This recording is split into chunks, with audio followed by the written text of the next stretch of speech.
You have setbacks in life. You have to do that. You have an accident, you have something, some bad luck strikes you. So mine will be, I'll give examples from my own life, how to tackle those hurdles and setbacks. Now, to give a small background, a little background, I was born in a village called Gurigram in Novinagar Thana of Ramanbaria subdivision at the time. Now it's a district. It's a fairly remote place. My father was a graduate, but he used to work in Ramanbaria town and would visit the village home every 7 days. And he had a rule. We were only 11 brothers and sisters. In that procession, my position was 6th. So 5 before me, 5 after me. The thing that distinguished me from my other brothers, and in fact from my cousins in the whole clan, is that I have the dubious distinction of being the darkest member in the whole clan. So there was nothing to spoil me, and I could see on occasions that I was basically bypassed for presentation in front of guests and others when they came to visit us. I was not the most presentable member of the family. Anyway, this was not a problem. It became a problem when my father's friends started calling me Pawa Pula. That is, my color and complexion didn't match either my father's or my mother's. So, and that became a real problem, to the point that I started dreaming, my parents telling me that you are not our real son. We found you somewhere, but you're like our son, so don't worry, etc. And I was not a good student. The results were not good. My brothers, I have 3 elder brothers, they all had some sort of a talent that distinguished them out of the flock. But I couldn't identify anything like that in me. So I said, well, you know, what am I good at? Is there anything that I can do? Then I thought, for my own survival, probably, I thought I must be good at something. So I started thinking hard and convinced myself that I was good at flying kites, I was good at fishing, and I was good at sports, running and hula, whatever games you have, soccer, football. I was good at those. So I thought, well, at least I'm good at something. So that gave me the self-confidence. When I was in year 8, I saw one of my cousins and another boy from our village came back from Dhaka on their holidays, nicely suited and booted, and they looked very smart to me. I thought they could be good role models, so I wanted to know what they were doing. And I heard that they were chartered accountants. I said, well, that sounds okay. So I said, oh, maybe it would be a good idea to become a chartered accountant. So here was the formation of a dream. So in year 9 at that time, we had to decide whether to do arts, commerce, or science. So I opted for commerce because I wanted to be a chartered accountant. Then what happened? Setback number 1. After the first terminal exam, I fell sick. I had malignant malaria. Apparently the casualty rate is very high, but it damaged me mentally and physically, in the sense that first few days I couldn't see anything 5 meters from me. My brain was affected, and I was skinny like a stick, and everyone suggested that my head should be shaved, etc., which my mother didn't allow. So I could not stand up initially. Then I started, I could walk, etc. The doctor's prescription was that he should not study for at least 1 year. And okay, that was it. And my mother used to feed me all the good things, but it took a long time to recover. When the year 10 started for my batch, about a couple of months after that, I rocked up to the hostel where my father was the superintendent of the hostel and said, "Why are you here?" I said, "Look, my mother sent me. I'm here for basically to join my classes." And he said, "No, you haven't done your class 9. And so when you're well enough, you'll be doing class 9. And then you'll be in class 10. I said, "No, I've been promoted to class 10 and I'm going to go to class 10. And typical teenager thing, I do not want to be in classes with juniors, right? So it's just a matter of prestige. So I had a big debate with my father and it won't resolve. My brother was, my eldest brother was in Kaliganj Cotton Mill. He was the DGM of that at the time. 1964. He had to come from Kaliganj to settle the matter, and he said, "Well, if he needs private tutoring or something, I'll care for that. Let him do what he wants to do. He is always very arrogant." So went to class 10. My father was not too happy at all. In the first terminal exam, I got 0 in general science and I got 15 in maths. All my elder brothers were good students and they had a good name, and my father was very upset. And he said, "You're going to fail anyway. I told you not to be in year 10. So then there was a false complaint against me by a teacher. And I was tried in front of all the teachers of the school, and my father was very ashamed of me. And I was found not guilty. And I was not guilty at all, I know even now. So my father was very unhappy. He said certain very rough things. He never hit us. He never spoke too many words. He was not used to swearing, but he said very tough words to me. I can utter them. That really made me determined that I must do good results. In the test exam, which was a couple of months away, I stood first in the school. And Brahmanbadan, the school is a good school. There are lots of scholars. I never went near a scholarship exam up to that point in time. So, and he could not believe me. My father, we used to live in the same room. He was the boarding superintendent, I was in his room. He came from the school about lunchtime and asked me, "Tumi nokol korecho?" He could not believe that I could get good marks like that. I said, "No. When I failed, I didn't copy or cheat. And if I stood first, I haven't cheated."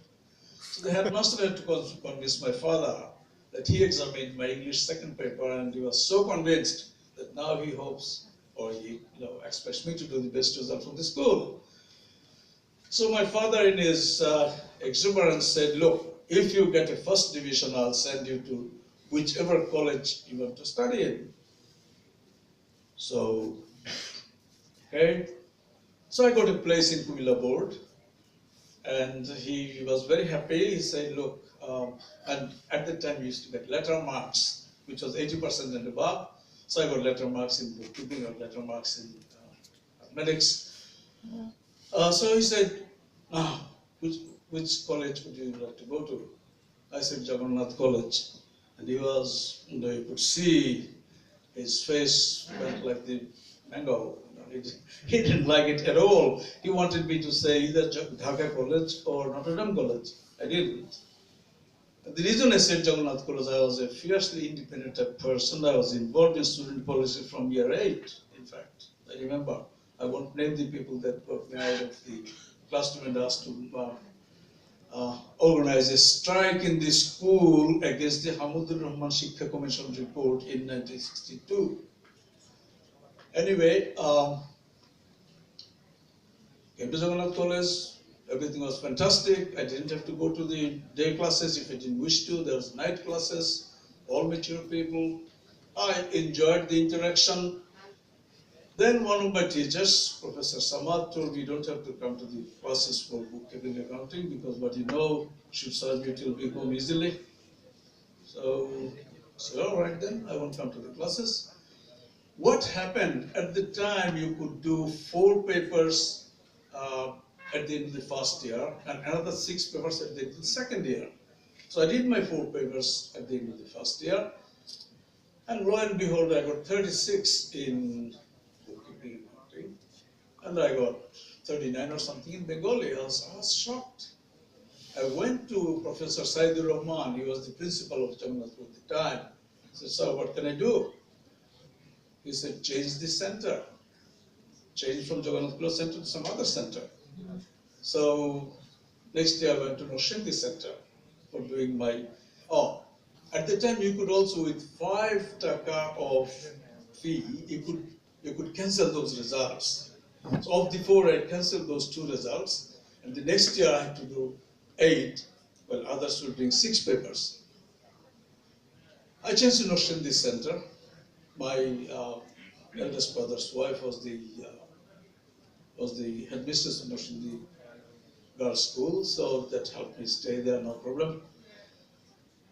Something happened. The reason I'm telling you this story is that the first one that I was saying, this time what happened, no one took any notice of me. I was doing my exams normally.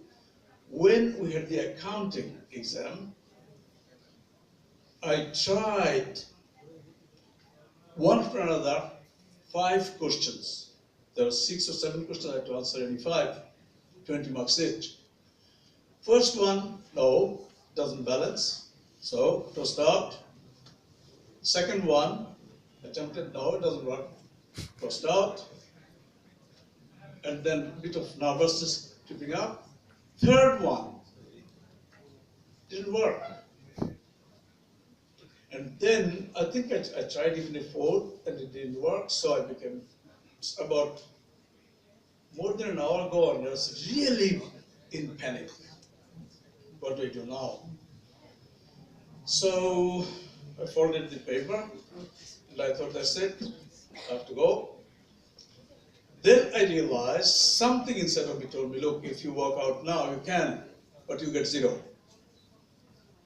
You try, you might get 30 marks, you might get 40 marks, you might get 50 marks.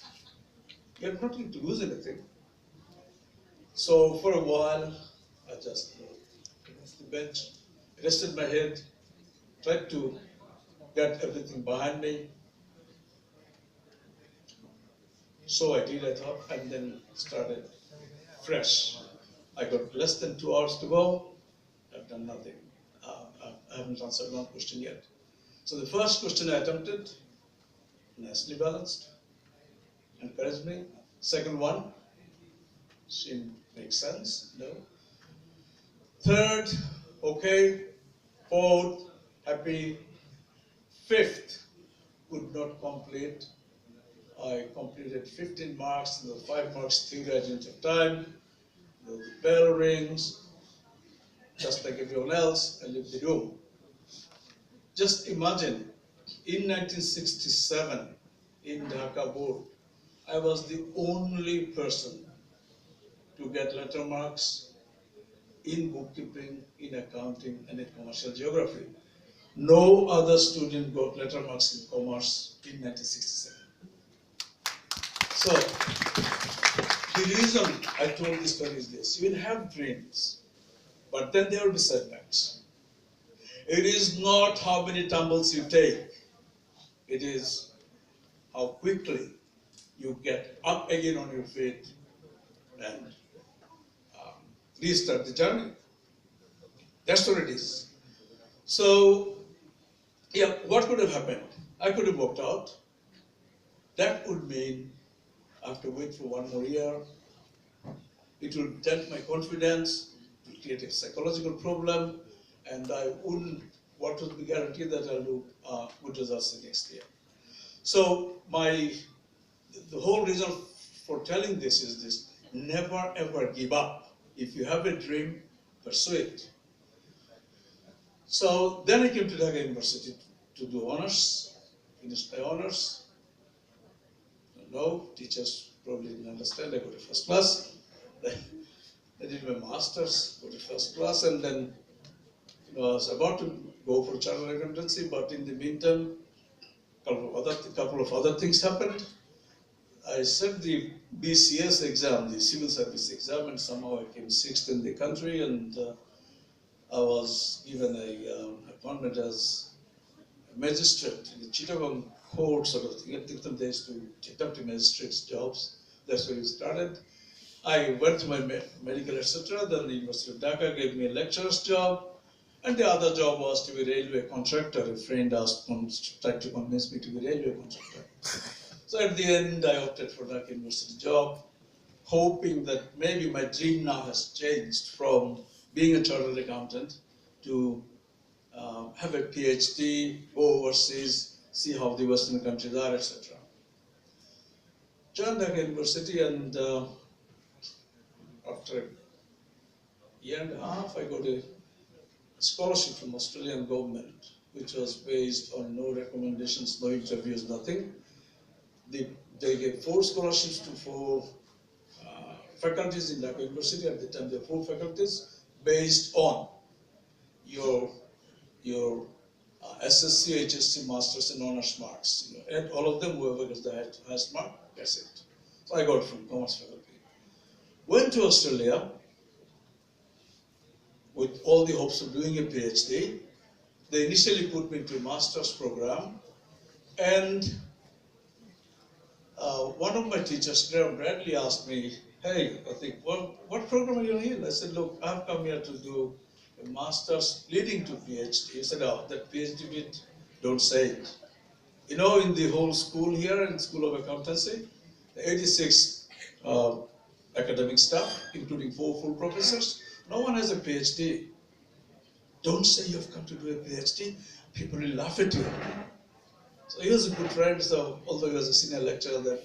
So I didn't say it anymore. I said, okay. Then our dean, Professor Carrington, used to take a class. After the second class, he said, "Mr. Islam, could you stay back after the class again for a while?" Yes. And he said, "How many years of accounting have you done before?" So I told him. So, this is not, you won't find this challenging. I'll put you up to Master's Honours program. So he put me up to Master's Honours program. There are 12 or 13 students, 2 lecturers in each class, and they call seminars, 1 full professor, and a senior lecturer. And now, the people that used to teach me in the past course masters, they're all my classmates now. And I was told that if you can be in the top 10% of the class, then you might be considered for a PhD. Just imagine. And the sort of stuff that they used to teach, I never seen in my life before in Dhaka. There would be no textbooks, 4 or 5 articles in each seminar, 2 seminars per subject. You are doing 3 subjects. So 6 seminars like that, about 24 different articles. Lecturers will walk in at the time in a chalk and the blackboard. They would write a question there, 10 minutes to answer. If you fail 2 of those, you're out of the course altogether. What happened to me, there was a Professor Stewart, was Professor Stewart B.Com, B full stop C-O-M-M. He was a full professor, very knowledgeable person. He used to teach us research methods. After the second class, he again asked me to stay back. I said, "What's this time?" He said, "Look, I can't see you passing this course. I'm in charge of the whole honours program. I'm advising you sincerely, you withdraw. If you continue at your own risk because you are a scholarship student. If you fail to keep minimum credit level, you'll be sent back." So I gave up smoking for about 40 days at that time. The first thing I did was to go to the bookshop and buy a packet of smokes and almost finish the whole packet sitting on a bench. What to do now? The course just asked me to withdraw. So I went back to my old Professor Carrington, who transferred me to this course, and he said, "Well, Mr. Islam, were there any tests?" "No." "Were there any assignments?" "No." "You think you can pass?" I said, "Yes." Continue on. So I did. And that Professor Stewart gave me distinction at the highest mark in his class. God knows why. But he was honest. Very happy for me. So, the thing is, don't give up. There will be adversities. You will find frustration and where not to go. Nothing comes so easy. If everything came effortlessly, then everyone will be whatever they wanted. It's not. You got to earn it, and you'll have all the hurdles. You'll have all the setbacks. You'll take tumbles. You'll fall. You'll slip. But then, gather yourself together. Go ahead. So I did there, and then at the end, they could not transfer me to PhD, so I was sent for an interview at the University of Sydney, where there was Professor Chambers, who was the only person who could supervise PhD in accounting. When there, he didn't interview me. There was another professor, Professor Wells, interviewed me and said, "Okay, come and join us tomorrow." After 90 minutes and 2 cups of coffee each, he said, "Well, Mr. Islam, if you wish, you can come and join us tomorrow." So the next day I go to Sydney University, I'm a student. There it's interesting. You have one book as a PhD student that you got to read and write a critique of. This is a classic accounting book, started in 1896. One book a week. You got to totally understand it, write a critique every week. At the end of the year, there will be no terminal exams, nothing. At the end of the year, they will give you 6 questions and 1 month to prepare for those questions, and then come and sit the exam. Now you could have, one could have spent the whole life but won't know the correct answer, because there are no correct answer to those questions. Anyway, went through that, and then you got to get your PhD thesis proposal approved. So I had to go through a presentation in front of all staff. That was okay. Went in there, and then the real problem started. I wrote my first chapter, which was basically identifying the problems, etc., and what I was going to do, what was going to come in the next chapter, etc. Showed to Professor Chambers, and most of the comments gave it back to me rewrite. Okay.